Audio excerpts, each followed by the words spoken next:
경사각이 C따인 경사면 바닥에서 질량이 M 물체가 운동 마찰력을 받으면서 경사면을 따라서 올라가다가 순간적으로 멈춘 다음에 다시 처음 위치로 되돌아옵니다. 이 경우에 경사면 바닥에서 경사면을 따라서 올라가다가 멈출 때까지 걸린 시간을 T1, 그리고 멈춘 순간으로부터 다시 처음 위치로 되돌아올 때까지 걸린 시간을 T2라고 했습니다.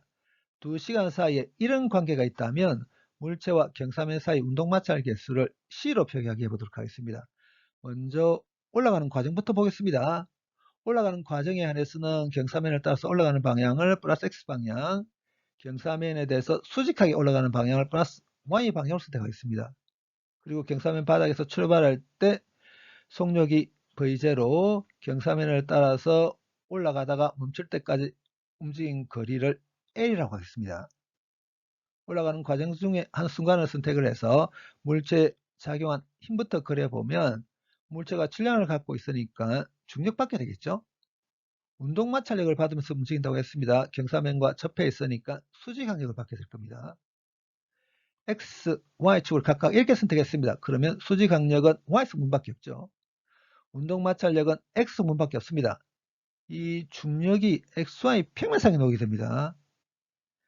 XY 평면상에 놓여 있는 벡터를 이런 X성분과 이런 Y성분을 분해할 수 있죠. 이 각이 C다면 이 각도 C다죠. 그러면 이 화살표의 길이 mg sin θ, 이 화살표의 길이 mg 코사인 θ죠.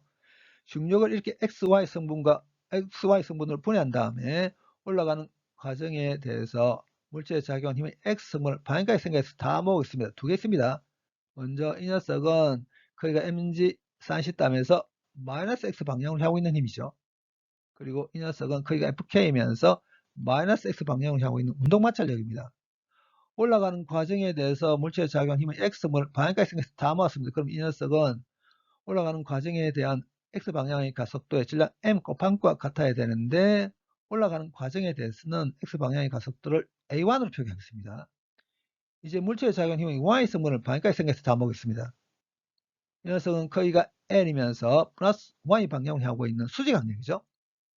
그 다음에 이 녀석은 거기가 mg 코사인 θ면서 마이너스 y 방향으로 향하고 있는 힘입니다. y 방향으로 아무 변화 안 생깁니다. y 방향의 가속도 0입니다. 그렇기 때문에 0대 됩니다.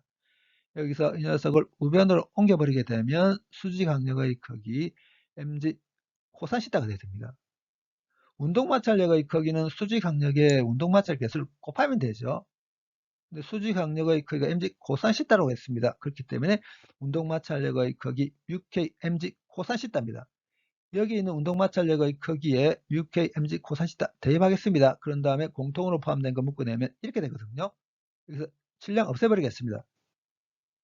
그러면 경사면 바닥에서 올라가는 과정에 대해서 X방향에 대한 가속도 A1이 이렇게 됩니다. 경사각 변하지 않죠. 운동마찰 계수 상수입니다. 중력 가속도 변하지 않습니다. 등 가속도 운동을 한다는 뜻이죠. 등 가속도 운동에 대해서 임의순간 t일 때 속도 보이는 t = 0일 때 속도에 a1에 t를 곱한 다음에 더해버리면 되거든요. 경사면 바닥에서 경사면을 따라서 올라가다가 멈출 때까지 걸린 시간을 t1이라고 하겠습니다. 그러면 여기 있는 t에 t1 대입하게 되게 되면 순간적으로 멈추게 되겠죠. 좀 전에 구한 가속도 대입하겠습니다. 그런 다음에 이 녀석을 우변으로 옮겨서 경사면 바닥에서 출발해서 멈출 때까지 걸린 시간 t1 구해보면 이렇게 됩니다.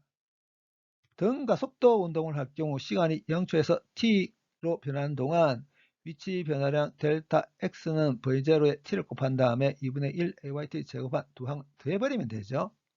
근데 여기 있는 t가 t1이라면 이 델타 x가 l이 돼야 되죠. 앞서 구한 가속도 a1과 t1 대입하게 되면 이렇게 되거든요. 이 녀석을 정리하게 되면 이렇게 됩니다.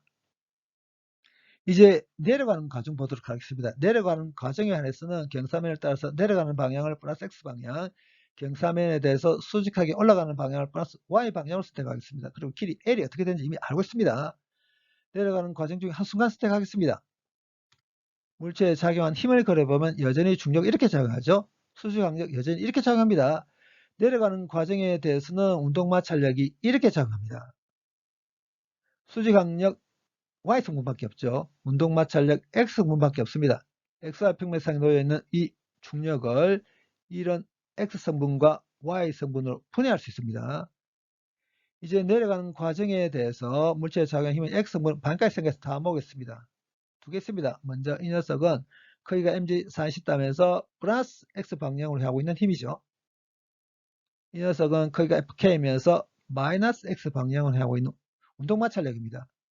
내려가는 과정에 대한 힘은 X분을 반까지 생겨서 다 모았습니다. 그럼 이 녀석은 내려가는 과정에 대한 X방향의 가속도에 질량 M 곱함과 같아야 되는데 내려가는 과정에 대해서 X방향의 가속도를 A2로 표기하겠습니다. 그리고 내려가는 과정에서도 물체의 작용 힘의 Y승분을 반까지 생겨서 다 모으면 이렇게 되거든요.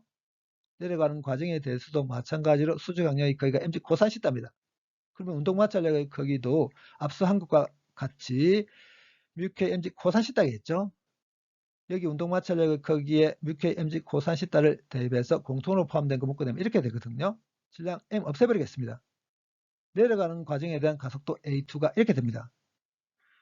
내려가는 과정에 대해서는 속도 0에서부터 시작합니다. 그렇기 때문에 이 항이 0되죠. 정지한 상태에서 바닥까지 내려갈 때까지 걸리는 시간을 t2로 하겠습니다. 그럼 여기 t에 t2 대입하게 되면 이 델타 x가 L 돼야 되죠. 근데 이미 L이 이렇게 되는 거 알고 있거든요. 그리고 A2 대입하겠습니다. 여기서 T2 구해보면 이렇게 됩니다. 앞서 T1과 T2 사이 관계가 이렇게 된다고 했습니다. T1, T2 대입하게 되면 이렇게 되거든요.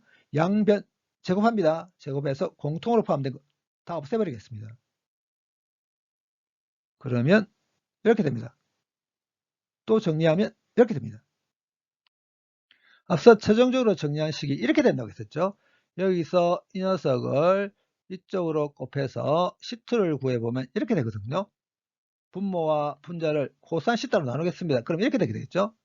이 녀석을 여기에 곱해버리게 되면 이렇게 되거든요. 좌변을 전개를 해서 한 번 더 정리하면 이렇게 됩니다. 지금 구하려고 하는 게 운동마찰계수 뮤K죠. 그래서 뮤K를 구해보게 되면 이렇게 됩니다.